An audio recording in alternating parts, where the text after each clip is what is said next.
Welcome to Exploration Dreamland, a quiet read aloud of the writings of explorers of the real world and the worlds of imagination.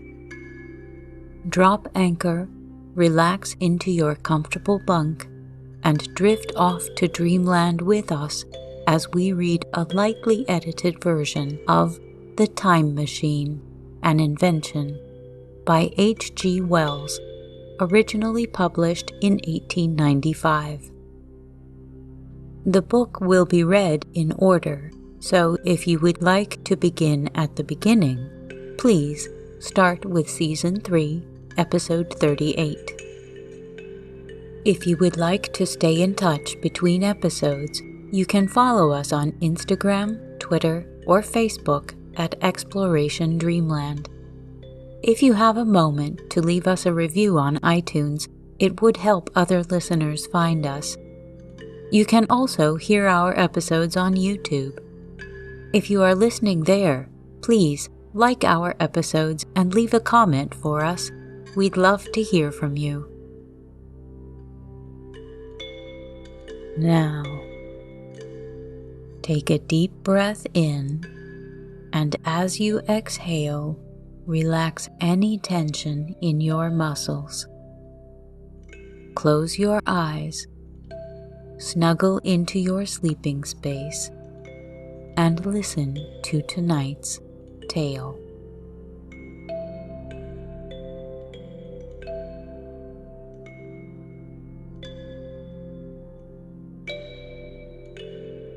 Chapter 13. The Trap of the White Sphinx. About 8 or 9 in the morning, I came to the same seat of yellow metal from which I had viewed the world upon the evening of my arrival. I thought of my hasty conclusions upon that evening, and could not refrain from laughing bitterly at my confidence. Here was the same beautiful scene, the same abundant foliage, the same splendid palaces and magnificent ruins, the same silver river running between its fertile banks. The gay robes of the beautiful people moved hither and thither among the trees. Some were bathing in exactly the place where I had saved Weena, and that suddenly gave me a keen stab of pain. And like blots upon the landscape rose the cupolas above the ways to the underworld. I understood now what all the beauty of the overworld people covered. Very pleasant was their day, as pleasant as the day of the cattle in the field. Like the cattle, they knew of no enemies and provided against no needs, and their end was the same. I grieved to think how brief the dream of the human intellect had been. It had committed suicide. It had set itself steadfastly towards comfort and ease, a balanced society with security and permanency as its watchword. It had attained its hopes, to come to this at last. Once, life and property must have reached almost absolute safety. The rich had been assured of his wealth and comfort, the toiler assured of his life and work. No doubt in that perfect world there had been no unemployed problem, no social question left unsolved, and a great quiet had followed. It is a law of nature we overlook, that intellectual versatility is the compensation for change, danger, and trouble.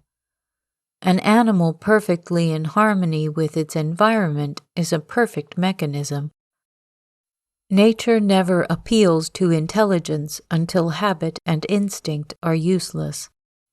There is no intelligence where there is no change and no need of change. Only those animals partake of intelligence that have to meet a huge variety of needs and dangers. So, as I see it, The upper world man had drifted towards his feeble prettiness, and the underworld to mere mechanical industry. But that perfect state had lacked one thing even for mechanical perfection: absolute permanency. Apparently, as time went on, the feeding of an underworld, however it was effected, had become disjointed. Mother Necessity, who had been staved off for a few thousand years, came back again, and she began below. The underworld, being in contact with machinery which, however perfect, still needs some little thought outside habit, had probably retained perforce rather more initiative, if less of every other human character, than the upper. And when other meat failed them, they turned to what old habit had hitherto forbidden. So I say I saw it in my last view of the world of 802,701. It may be as wrong an explanation as mortal wit could invent. It is how the thing shaped itself to me, and as that I give it to you. After the fatigues, excitements, and terrors of the past days, and in spite of my grief, this seat and the tranquil view and the warm sunlight were very pleasant. I was very tired and sleepy, and soon my theorizing passed into dozing. Catching myself at that, I took my own hint, and spreading myself out upon the turf, I had a long and refreshing sleep. I awoke a little before sunsetting. I now felt safe against being caught napping by the Morlocks, and, stretching myself, I came on down the hill towards the White Sphinx. I had my crowbar in one hand, and the other hand played with the matches in my pocket. And now came a most unexpected thing. As I approached the pedestal of the Sphinx, I found the bronze valves were open. They had slid down into grooves. At that, I stopped short before them, hesitating to enter. Within was a small apartment, and on a raised place in the corner of this was the time machine. I had the small levers in my pocket. So here, after all my elaborate preparations for the siege of the White Sphinx, was a meek surrender. I threw my iron bar away, almost sorry not to use it. A sudden thought came into my head as I stooped towards the portal. For once, at least, I grasped the mental operations of the Morlocks.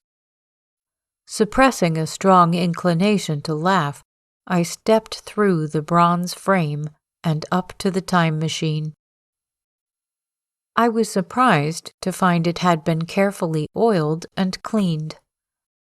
I have suspected since that the Morlocks had even partially taken it to pieces while trying, in their dim way, to grasp its purpose. Now, as I stood and examined it, finding a pleasure in the mere touch of the contrivance, the thing I had expected happened. The bronze panels suddenly slid up and struck the frame with a clang.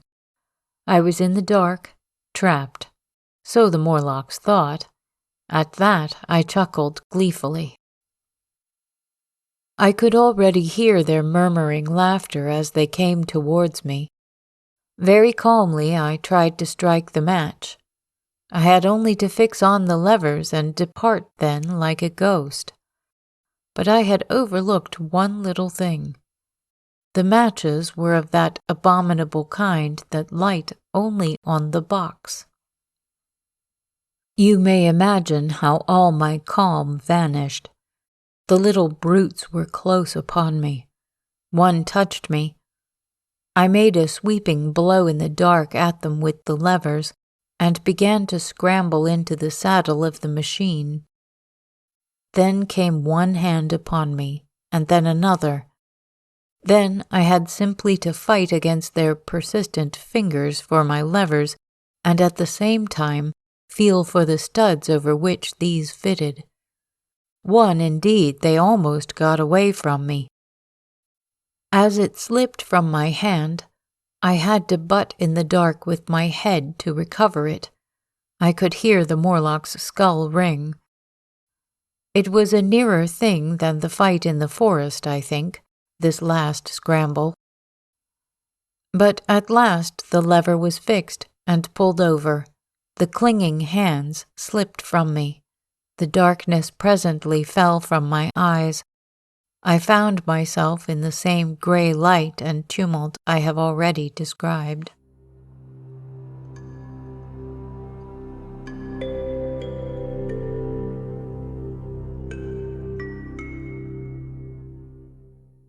Chapter 14.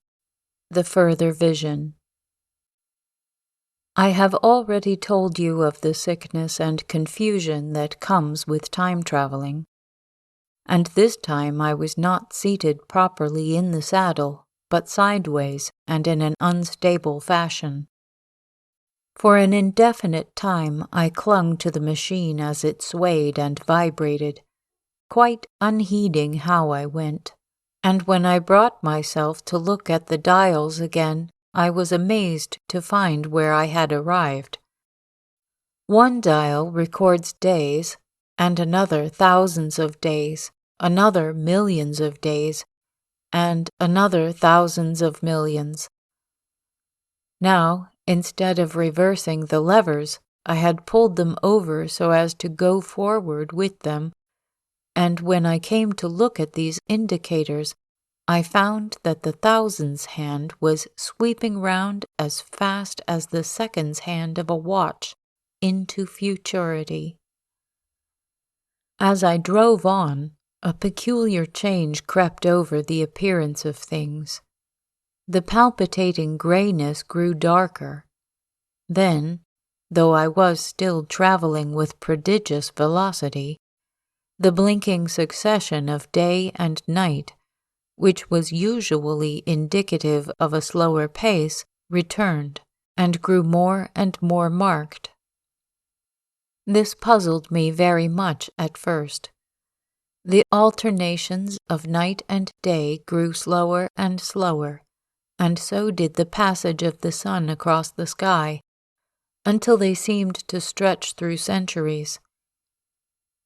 At last, a steady twilight brooded over the earth, a twilight only broken now and then when a comet glared across the darkling sky.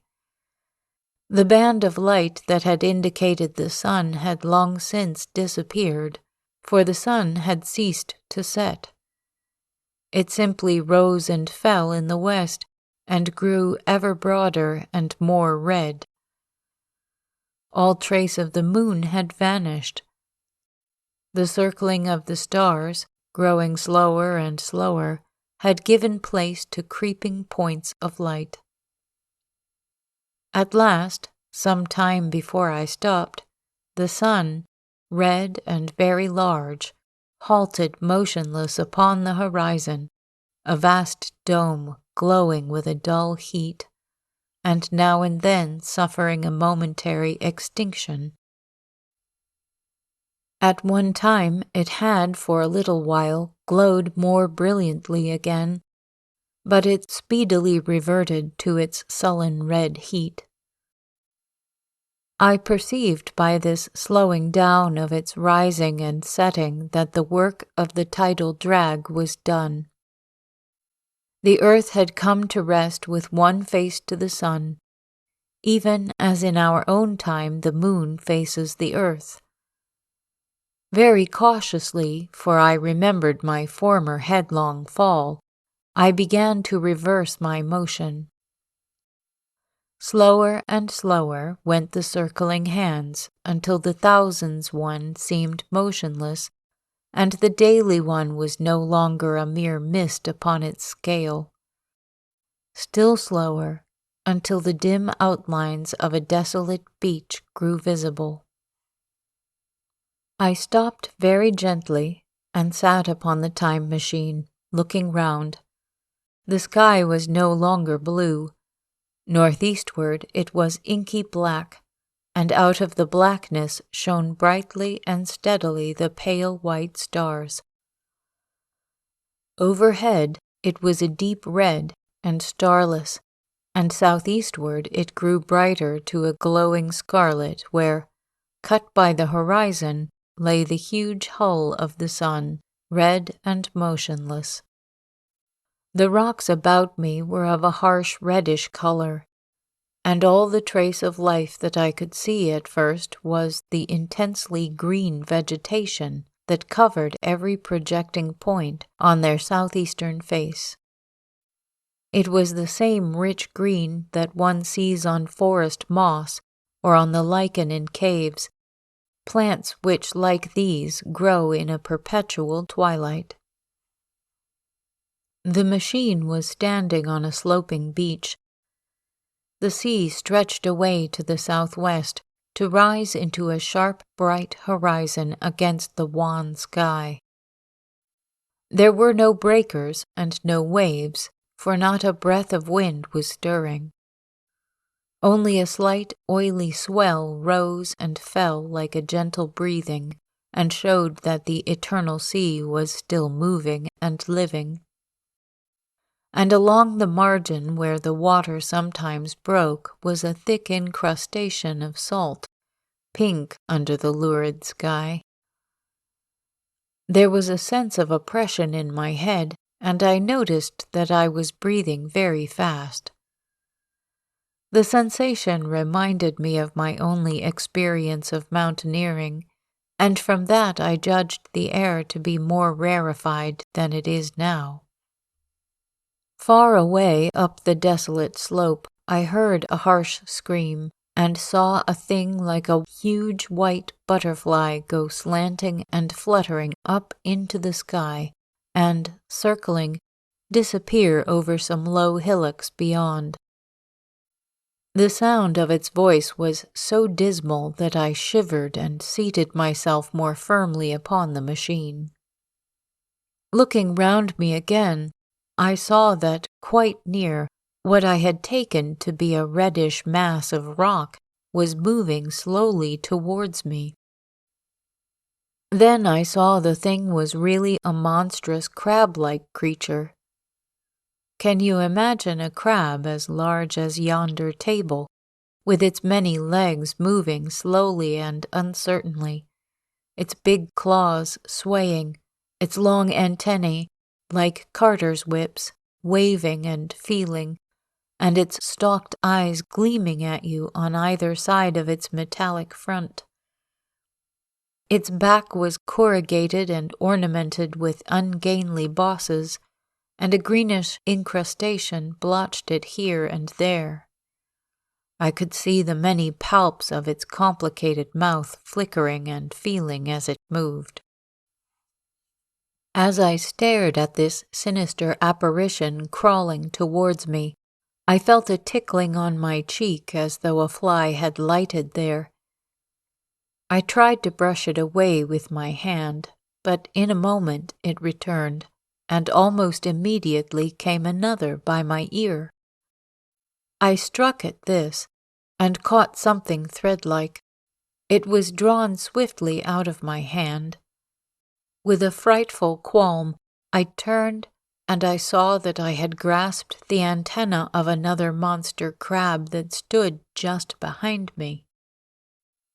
Its evil eyes were wriggling on their stalks, its mouth was all alive with appetite, and its vast, ungainly claws, smeared with an algal slime, were descending upon me. In a moment my hand was on the lever, and I had placed a month between myself and these monsters, but I was still on the same beach, and I saw them distinctly now as soon as I stopped.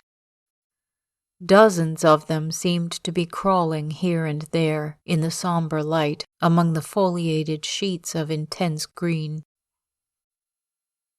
I cannot convey the sense of abominable desolation that hung over the world. The red eastern sky, the northward blackness, the salt Dead Sea, the stony beach crawling with these foul, slow-stirring monsters, the uniform poisonous-looking green of the lichenous plants, the thin air that hurts one's lungs, all contributed to an appalling effect. I moved on 100 years, and there was the same red sun, a little larger, a little duller, the same dying sea, the same chill air, and the same crowd of earthy crustacea creeping in and out among the green weed and the red rocks. And in the westward sky I saw a curved pale line like a vast new moon.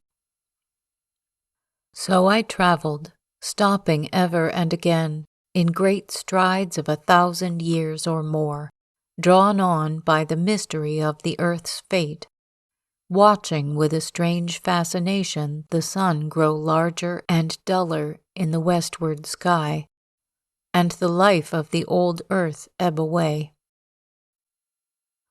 At last, more than 30 million years hence, the huge, red-hot dome of the sun had come to obscure nearly 1/10 part of the darkling heavens. Then I stopped once more, for the crawling multitude of crabs had disappeared, and the red beach, save for its livid green liverworts and lichens, seemed lifeless. And now it was flecked with white. A bitter cold assailed me. Rare white flakes ever and again came eddying down. To the northeastward, the glare of snow lay under the starlight of the sable sky, and I could see an undulating crest of hillocks pinkish white. There were fringes of ice along the sea margin, with drifting masses farther out, but the main expanse of that salt ocean, all bloody under the eternal sunset, was still unfrozen. I looked about me to see if any traces of animal life remained. A certain indefinable apprehension still kept me in the saddle of the machine. But I saw nothing moving, in earth or sky or sea. The green slime on the rocks alone testified that life was not extinct. A shallow sandbank had appeared in the sea, and the water had receded from the beach. I fancied I saw some black object flopping about upon this bank, but it became motionless as I looked at it, and I judged that my eye had been deceived, and that the black object was merely a rock. The stars in the sky were intensely bright, and seemed to me to twinkle very little. Suddenly I noticed that the circular westward outline of the sun had changed, that a concavity, a bay, had appeared in the curve. I saw this grow larger. For a minute, perhaps, I stared aghast at this blackness that was creeping over the day, and then I realized that an eclipse was beginning. Either the moon or the planet Mercury was passing across the sun's disk. Naturally, at first I took it to be the moon, but there is much to incline me to believe that what I really saw was the transit of an inner planet passing very near to the earth.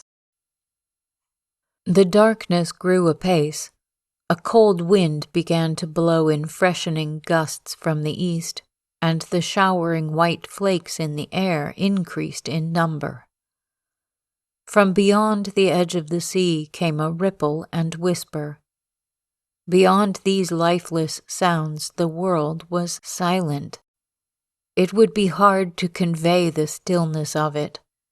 All the sounds of man, the bleating of sheep, the cries of birds, the hum of insects, the stir that makes the background of our lives, all that was over.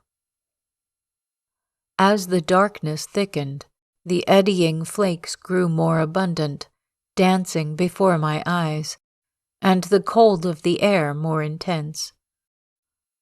At last, one by one, swiftly, one after the other, the white peaks of the distant hills vanished into blackness. The breeze rose to a moaning wind. I saw the black central shadow of the eclipse sweeping towards me. In another moment the pale stars alone were visible. All else was rayless obscurity. The sky was absolutely black. A horror of this great darkness came on me. The cold that smote me to my marrow, and the pain I felt in breathing, overcame me. I shivered, and a deadly nausea seized me. Then, like a red-hot bow in the sky, appeared the edge of the sun. I got off the machine to recover myself. I felt giddy and incapable of facing the return journey. As I stood sick and confused, I saw again the moving thing upon the shoal. There was no mistake now that it was a moving thing, against the red water of the sea. It was a round thing, the size of a football perhaps, or it may be bigger, and tentacles trailed down from it. It seemed black against the weltering blood-red water, and it was hopping fitfully about. Then I felt I was fainting, but a terrible dread of lying helpless in that remote and awful twilight sustained me while I clambered upon the saddle.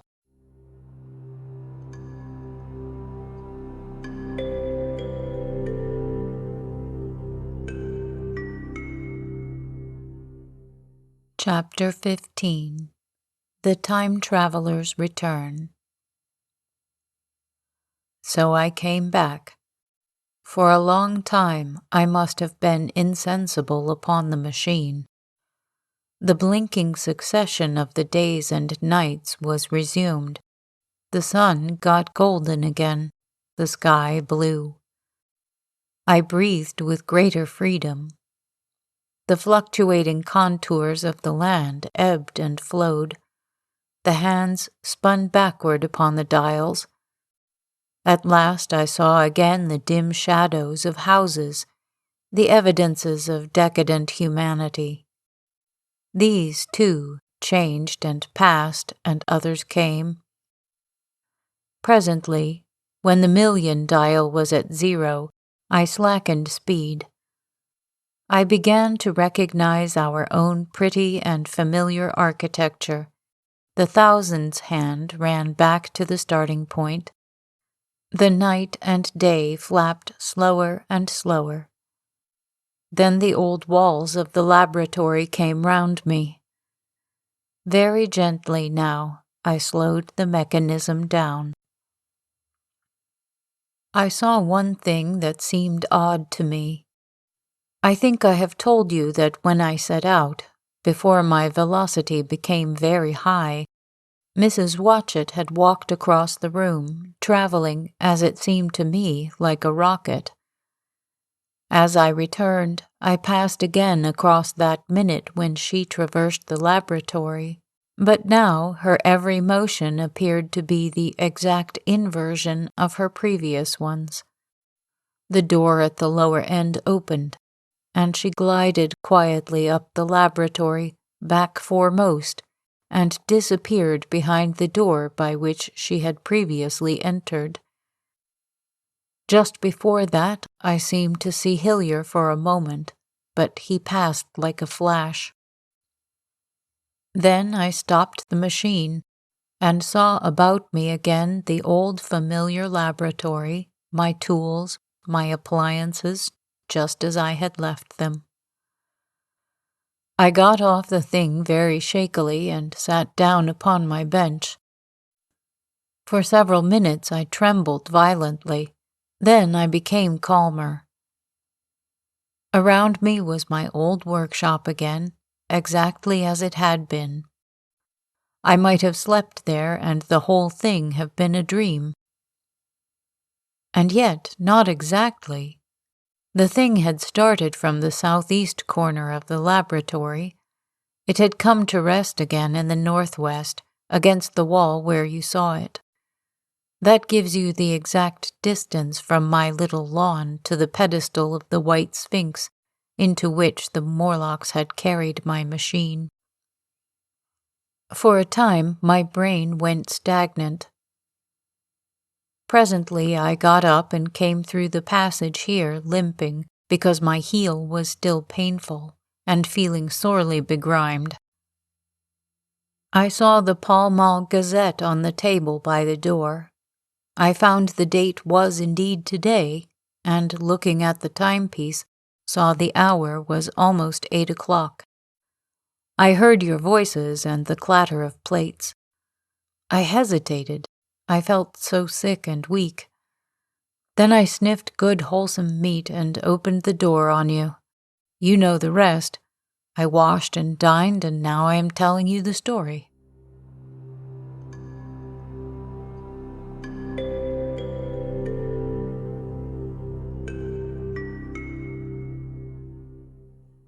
Chapter 16.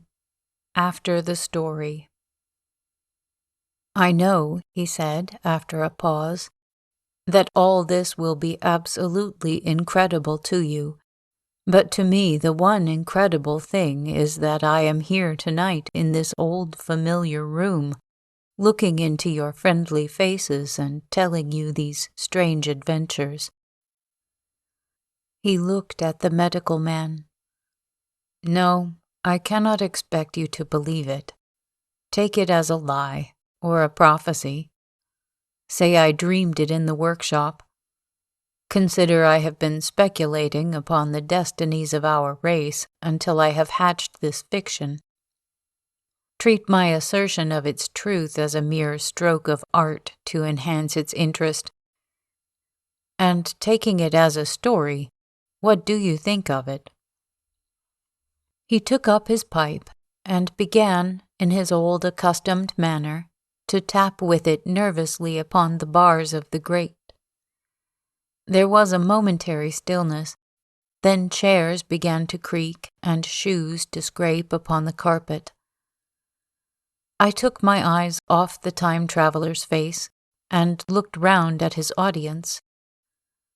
They were in the dark, and little spots of color swam before them. The medical man seemed absorbed in the contemplation of our host. The editor was looking hard at the end of his cigar, the sixth. The journalist fumbled for his watch. The others, as far as I remember, were motionless. The editor stood up with a sigh.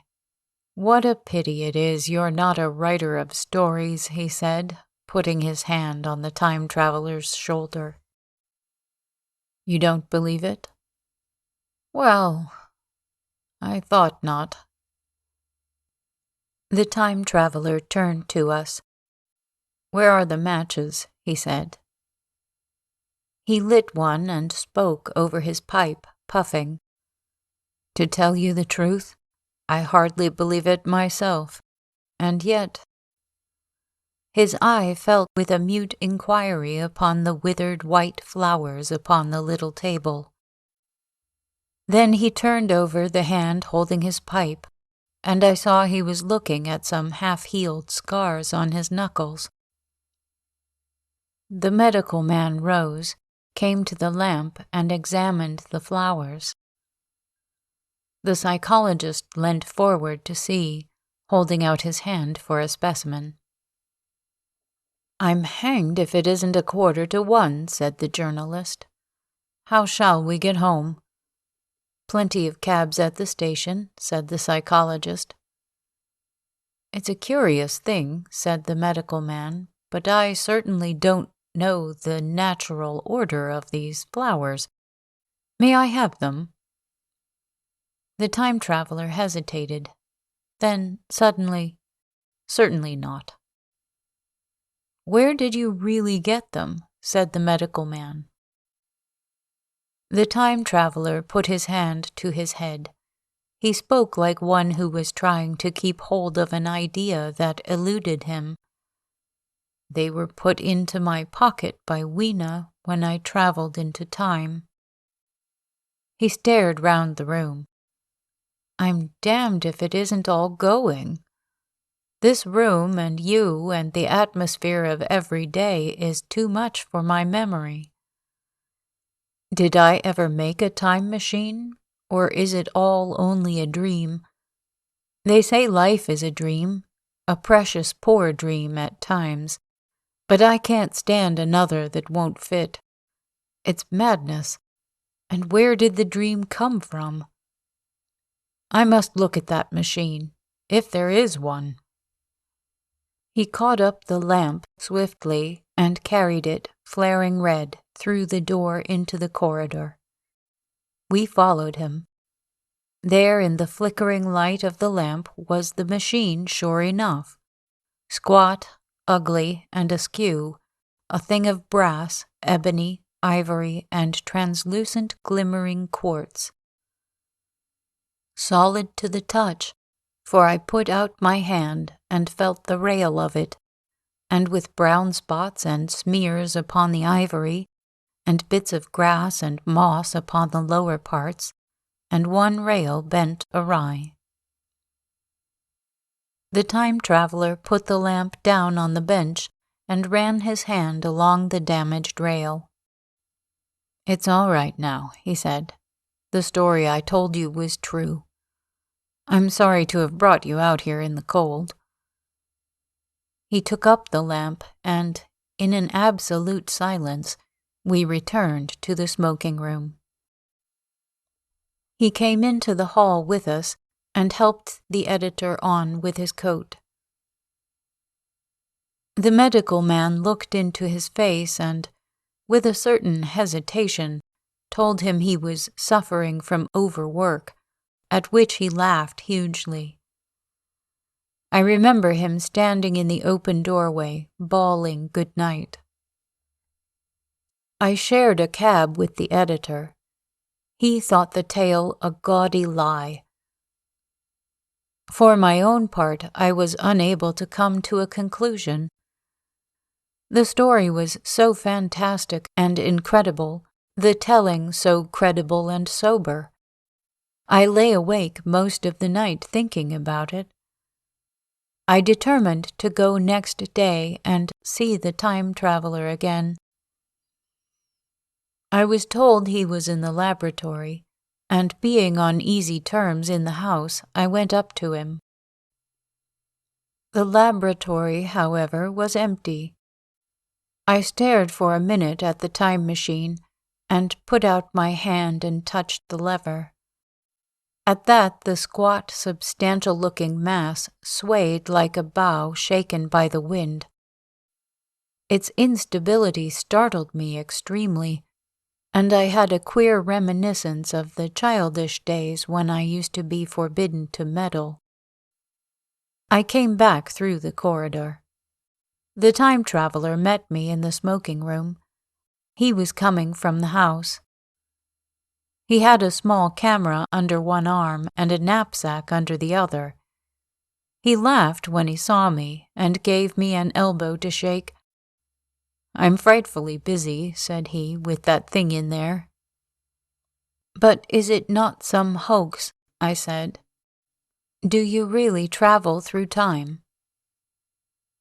"Really and truly I do." And he looked into my eyes. He hesitated. His eye wandered about the room. "I only want half an hour," he said. "I know why you came, and it's awfully good of you. There's some magazines here. If you'll stop to lunch, I'll prove you this time-traveling up to the hilt, specimens and all, if you'll forgive my leaving you now." I consented, hardly comprehending then the full import of his words, and he nodded and went on down the corridor. I heard the door of the laboratory slam, seated myself in a chair, and took up a daily paper. What was he going to do before lunchtime? Then suddenly I was reminded by an advertisement that I had promised to meet Richardson, the publisher, at 2. I looked at my watch and saw that I could barely save that engagement. I got up and went down the passage to tell the time traveler. As I took hold of the handle of the door, I heard an exclamation, oddly truncated at the end, and a click and a thud. A gust of air whirled round me as I opened the door, and from within came the sound of broken glass falling on the floor. The time traveler was not there. I seemed to see a ghostly, indistinct figure sitting in a whirling mass of black and brass for a moment. A figure so transparent that the bench behind with its sheets of drawing was absolutely distinct. But this phantasm vanished as I rubbed my eyes. The time machine had gone. Save for a subsiding stir of dust, the further end of the laboratory was empty. A pane of the skylight had, apparently, just been blown in. I felt an unreasonable amazement. I knew that something strange had happened, and for the moment could not distinguish what the strange thing might be. As I stood staring, the door into the garden opened and the manservant appeared. We looked at each other. Then ideas began to come. "Has Mr. Blank gone out that way?" said I. "No, sir. No one has come out this way. I was expecting to find him here." At that, I understood. At the risk of disappointing Richardson, I stayed on, waiting for the time traveler, waiting for the second, perhaps still stranger story, and the specimens and photographs he would bring with him. But I am beginning now to fear that I must wait a lifetime. The time traveler vanished 3 years ago, and, as everybody knows now, he has never returned.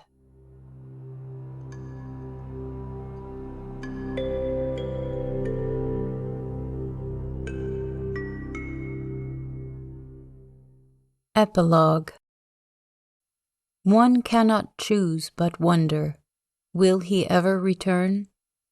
It may be that he swept back into the past and fell among the blood-drinking, hairy savages of the age of unpolished stone, into the abysses of the Cretaceous Sea, or among the grotesque saurians, the huge reptilian brutes of the Jurassic times.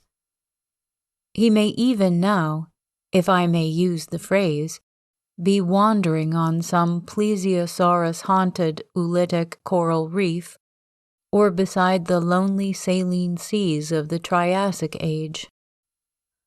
Or did he go forward into one of the nearer ages, in which men are still men, but with the riddles of our own time answered and its wearisome problems solved, into the manhood of the race? For I, for my own part, cannot think that these latter days of weak experiment, fragmentary theory, and mutual discord are indeed man's culminating time. I say for my own part. He, I know, for the question had been discussed among us long before the time machine was made, thought but cheerlessly of the advancement of mankind, and saw in the growing pile of civilization only a foolish heaping that must inevitably fall back upon and destroy its makers in the end. If that is so, it remains for us to live as though it were not so. But to me the future is still black and blank, is a vast ignorance, lit at a few casual places by the memory of his story. And I have by me, for my comfort, 2 strange white flowers, shriveled now and brown and flat and brittle, to witness that even when mind and strength had gone, gratitude and a mutual tenderness still lived on in the heart of man. The end.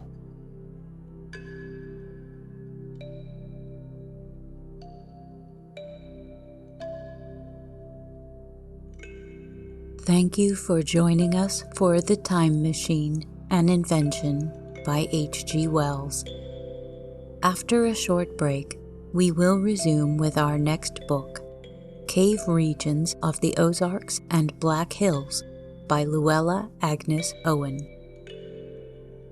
Please follow, rate, and review us on your favorite podcast app. Keep in touch with us on Twitter, Instagram, Facebook, or YouTube, and recommend us to anyone you know who could use a quiet break or a little help falling asleep. Exploration Dreamland is produced, edited, and hosted by me, Sarah Van Zaley. A big thank you to Project Gutenberg for helping me find many interesting publications. Thanks also to Kevin MacLeod at Incompetech.com for providing the theme music for this show. The title of this piece is Kalimba Relaxation Music, if you would like to visit his website to hear it in its entirety. Sweet dreams.